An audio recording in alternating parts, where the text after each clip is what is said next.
Sorsoganon. Maligayang pagdating sa isang mahalagang paglalakbay sa isang taong panunungkulan ni Governor Buboy Hamor.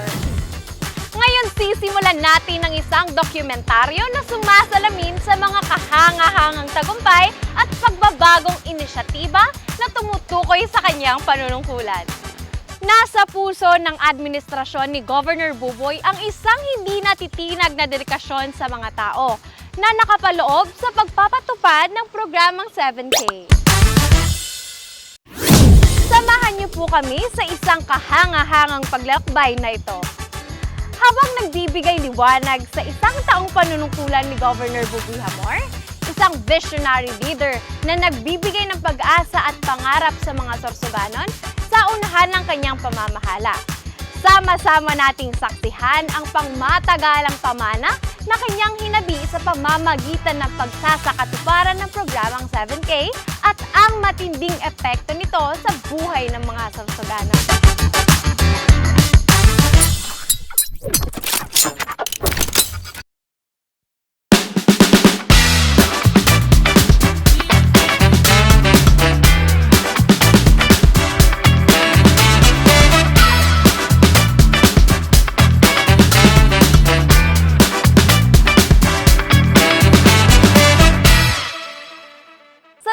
Palakasin ang kaligtasan at seguridad ng probinsya ng Sorsogon, inilunsad ang Katrangkilohan Program sa ilalim ng 7K program ni Governor Buboy Hamor.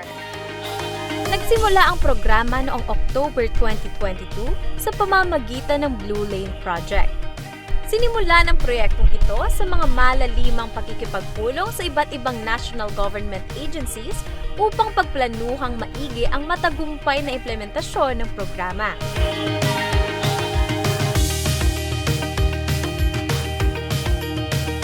Ang dry run ng Blue Lane ay inilunsad noong October 28, 2022. Ito'y nagsisilbing espesyal na daan kung saan ipinapatupad ang first in, first out policy para sa mga sasakyang tatawid ng Visayas at Mindanao mula sa bayan ng Matnog. Bahagi ng proyekto ang pagtatayo ng one-stop shop para sa mas maganda at mabilis na serbisyo at pagbubuo ng commissary extension para sa pagtugon ng mga pangangailangan ng mga biyahero sa panahon ng kalamidad at peak seasons. Salamat po. Bukod pa rito, naglaan din ang programa ng 30 provincial marshals at service vehicles para matiyak ang maayos na pagpapatakbo ng Blue Lane. Sa tamang pagsistema ni Governor Buboy at sa kooperasyon ng shipping lines at iba pang stakeholders, naipatupad ng maayos ang proyekto. Ito'y nagresulta sa kaginhawaan ng mga biyahero at paglutas sa matagal ng problema sa congestion sa Matnog.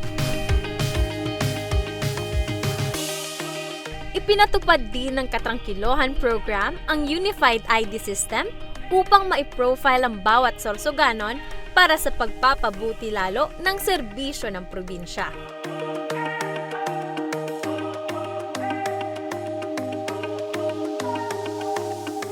Inilunsad rin ng pamahalang palalawigan ng pagpapatayo ng solar streetlights sa Sorsogon City, Kasiguran at Pilar. Ito ay patuloy na pinalalawak upang magkaroon ng mas maliwanag na kalsada sa kahabaan ng Maharlika Highway sa probinsya ng Sorsogon.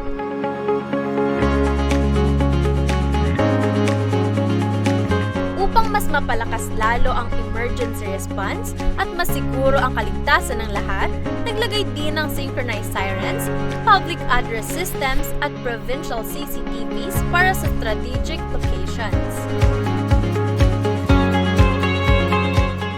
Ang pagsulong ng layuning kapayapaan at pagkakaisa sa lalawigan ay hindi kakalimutan ni Governor Buboy. Sa pamamagitan ng Provincial Social Welfare and Development Office o PSWDO, ang probinsya ay nagbibigay ng komprehensibong suporta para sa mga former rebels.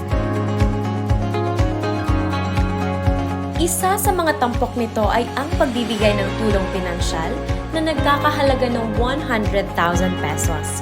Ito ay patunay na walang kinikilingan ang Administrasyong Hamor. hindi hinuhusgahan ng nakaraan, bagkus pilit na iniintindi, sumusuporta at tumutulong na isakatuparan ang pagbabago at nagnanais ng bagong buhay. Sa ilalim ng katrangkilohan program ni Governor Buboy Hamor, tiyak na lalong pinaigting ang pangangalaga at proteksyon ng bawat Sorsoganon.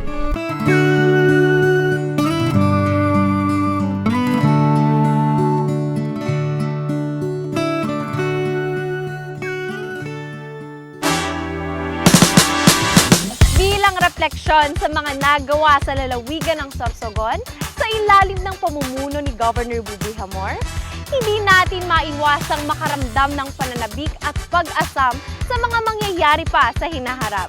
Sa isang taon ng kapansin-pansin na pag-unlad na nasa likod na natin, buong pananabik nating hinihintay ang walang hanggang potensyal na taglay ng hinaharap para sa mahal nating probinsya.